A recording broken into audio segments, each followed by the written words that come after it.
Le Salon national du transport public a consacré, comme tous les ans, un espace aux mobilités durables présentant de nombreuses solutions. Et le vélo, évidemment, a été à l'honneur pour ce 23e congrès du Club des villes et territoires cyclables. Radio Cyclo a voulu interviewer Philippe Perrin, vice-président de Toulouse Métropole, en charge des mobilités et du vélo. Monsieur Perrin nous parle de la politique de Toulouse Métropole et plus précisément du réseau express, de l'offre pour les personnes à mobilité réduite et les seniors, et du vélo en libre service à Toulouse Métropole. Donc Monsieur Perrin, bonjour. Vous êtes vice-président en charge de la mobilité à Toulouse. Nous sommes au RNTP, donc le salon des transports publics à Toulouse, où un espace est dédié à la mobilité active. Vous avez énormément fait pour le vélo et j'aimerais que vous puissiez en parler un petit peu aujourd'hui dans le cadre de ce salon. Oui, on est parti à Toulouse sur une trajectoire qui monte, puisqu'on avait un bilan qui était tout à fait honorable sur un territoire énorme qui est de 600 km aujourd'hui d'aménagement cyclable et de 300 km d'aménagement vert, de voies vertes. Mais on a l'ambition de passer à la vitesse supérieure et de mettre en place donc, un réseau express vélo, c'est-à-dire un aménagement sécurisé, comme tout un chacun le connaît, de 4 mètres de large ou de 2 fois 2 mètres.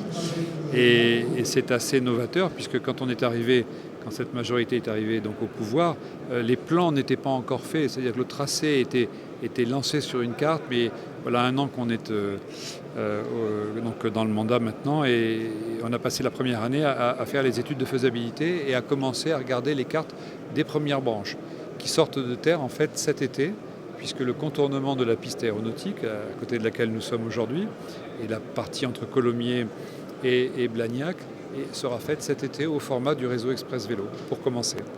D'accord. Donc c'est un réseau de combien de kilomètres, vous avez dit ? Alors le réseau, il est en fait partagé entre la ville, le département, la région, la métropole, département-région. Donc il fera en tout 370 km, c'est un budget de 183 millions. Pour la partie propre à la métropole, le budget est d'une centaine de millions.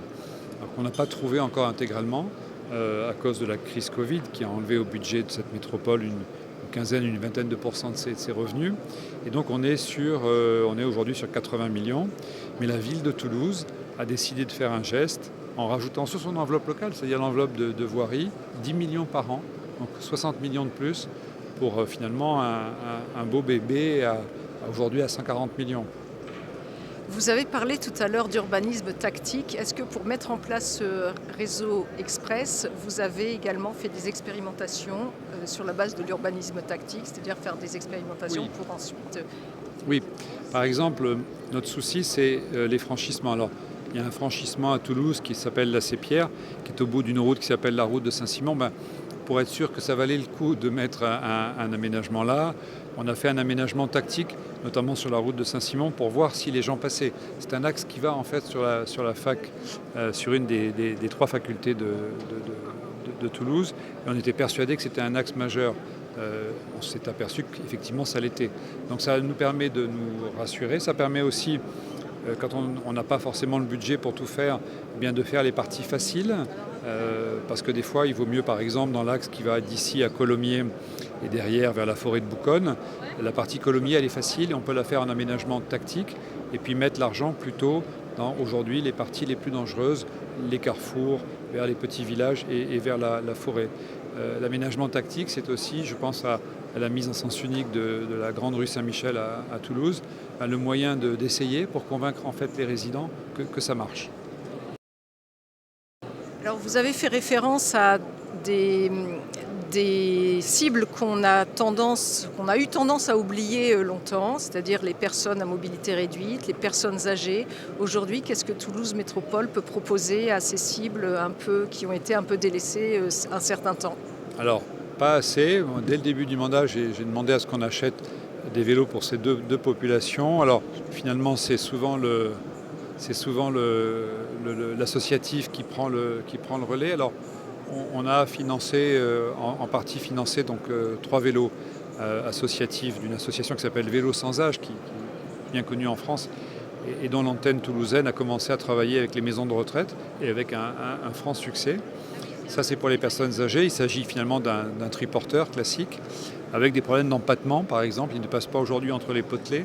Donc on est en train de réaménager l'espace public pour permettre à ces triporteurs. Et j'ai demandé à ce qu'on fasse une étude commune à ce type de mobilité et également au vélo cargo.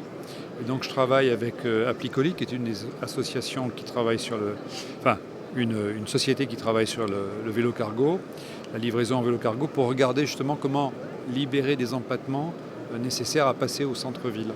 Les personnes à mobilité réduite, en fait, ne veulent pas être sur des triporteurs parce qu'elles veulent avoir accès à la mobilité. Donc on est dans l'achat avec la maison du vélo de choses qui, avec les mains, permettent aussi d'être soi-même dans la mobilité de façon active.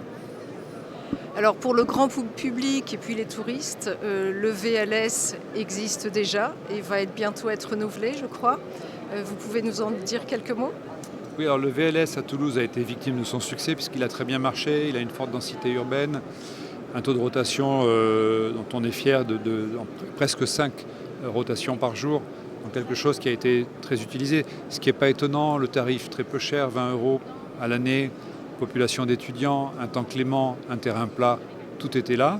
Et finalement, on s'est peut-être endormi sur nos lauriers puisqu'on a pris un peu de retard dans la mobilité à assistance électrique. Qui arrivera à l'horizon 2023 maintenant. On a lancé finalement la compétition et on est en train de regarder notre concept qui part probablement, un peu comme à Paris, sur une flotte mixte, moitié mécanique, moitié assistance électrique, et avec des tarifs qui doivent être à l'identique de ce qu'on fait, c'est-à-dire presque gratuit pour le vélo mécanique, et une certaine participation sur l'assistance électrique, je pense à la hauteur de ce qui se fait sur Paris. C'est quand même un parc encore très conséquent, je crois, pratiquement 2500 vélos. Actuellement, on a 2600 vélos et on va donc devoir reprendre toutes les stations qui ne sont pas électrifiées. Donc pour éviter ce qui s'est passé à Paris, on va anticiper finalement, et c'est pour ça qu'on ne délivre qu'en 2023, c'est pour se donner le temps de la transition et du passage vers des systèmes qui seront électrifiés, probablement un paiement par téléphone pour ne pas avoir finalement le prix des systèmes de paiement fixes sur borne vélo. Et voilà, je pense qu'on aura avec le vélo électrique quelque chose. Toulouse monte un peu dans quelques quartiers. Et puis moi je suis persuadé que le vélo à assistance, c'est la sécurité. Parce que quand on n'est pas amené à vouloir garder sa vitesse, qu'on est capable de freiner parce qu'on sait qu'on peut repartir, on est toujours dans la régulation de sa trajectoire et donc on est toujours dans la sécurité. En tout cas, ça, c'est mon credo. Eh bien, écoutez, nous souhaitons à Toulouse de développer son vélo à la mesure de ce dont les Toulousains ont besoin. Et nous vous souhaitons aussi beaucoup de courage pour mener cette action.